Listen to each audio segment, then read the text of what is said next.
When you think of a symbol of power, of majesty, the eagle is probably what comes to mind. It's this incredible bird that's recognized all over the globe.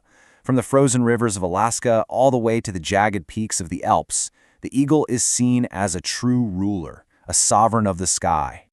Sovereigns of the air. I love that. It just perfectly captures how we see them. But why? What does that actually mean? What is it that truly makes an eagle the king of its domain? Well, to figure that out, we're going to take a journey to two completely different kingdoms. First, we'll head to Alaska to see this massive winter feast for the bald eagle. And then we'll jet over to the Italian Dolomites to watch the golden eagle, a master hunter living in solitude. Two birds, two totally different worlds, but both laying claim to the same throne. All right, our first stop is the Chilkat River in southern Alaska. This is where something almost impossible happens every single winter. Okay, I want you to picture this. It's the dead of an Alaskan winter. Everything around you is completely frozen solid. But then you see it. Thousands of bald eagles, birds that are normally loners, all gathered together in one spot. It's a surreal, almost magical sight. But that scene brings up a huge question. I mean, the temperatures here can drop to minus 20 degrees Celsius. This river should be a solid block of ice. So how in the world is this gathering even happening? What's the secret? Well, the secret isn't on the surface, it's actually deep below it. Volcanic activity is creating hot springs that bubble up and feed into the Chilkat River, and that keeps this one crucial 10-kilometer stretch of water completely free of ice, even when everything else is frozen. And this little geological quirk sets the stage for an absolutely unbelievable event. At its peak, you can have up to 4,500 eagles descending on this one single spot. That is a concentration of these incredible birds you will not see anywhere else in the world. It is the largest gathering of its kind, period. So, okay, the ice-free water is the venue, but what's the main event? What brings them all here? The answer is salmon. This spot hosts the fourth and very last salmon migration of the year, way later than anywhere else. For the eagles, this is basically an all-you-can-eat buffet served in the middle of a frozen desert. And this whole event creates this incredibly simple but powerful ecosystem. Here's how it works. First, the salmon swim upstream to lay their eggs in this uniquely warm water. Second, after they spawn, their life's journey is over, and they die.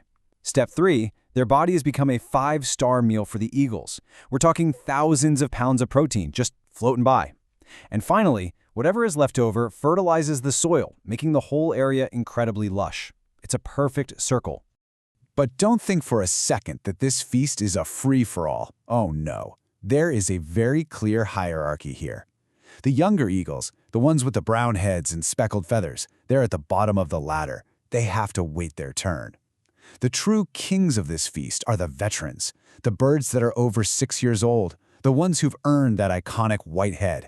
They get the best spots and they absolutely get the biggest rewards.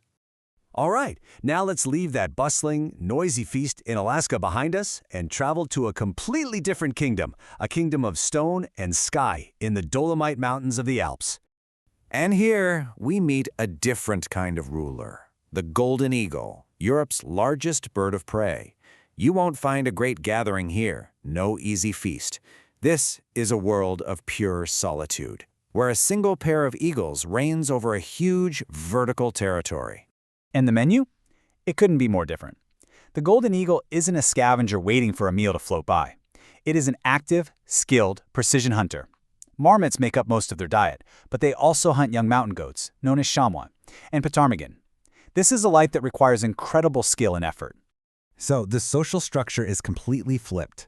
Forget thousands of eagles. Here, the entire focus is on a single family unit.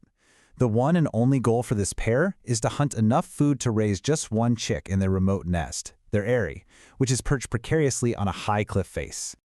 And let me tell you, life in that nest can be unbelievably dramatic. Just imagine you're this single chick, you're waiting for your parents to bring back lunch, and then something completely bizarre happens. I mean, listen to this quote. It's just incredible.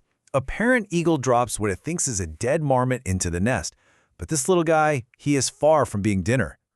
That's right. The marmot wasn't dead, it was just in a state of shock, basically comatose. It wakes up inside the eagle's nest, and with absolutely nowhere to go, it decides to fight.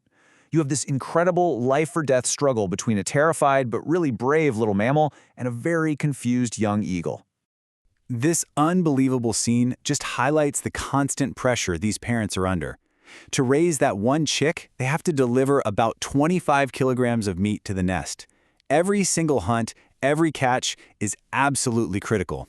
So, we've seen two eagles living in two vastly different worlds. Now let's bring it all together and really understand what it means to be a king of the sky. I mean, the contrast is just so stark. You have the bald eagle in Alaska, hanging out by a river, feasting on dead salmon with thousands of others. Then you have the golden eagle, patrolling mountain peaks, hunting live prey all by itself, just to feed its family. These are two completely different game plans for survival.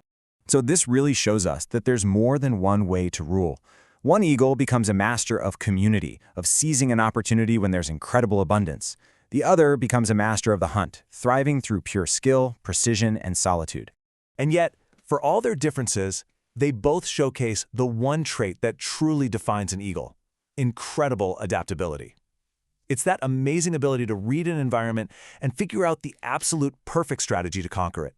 And that leaves us with one last thought.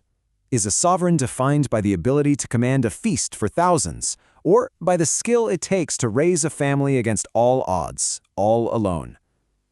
You know, maybe the real answer is, it's both. And maybe that's what truly makes the eagle, in all its amazing forms, the undisputed king.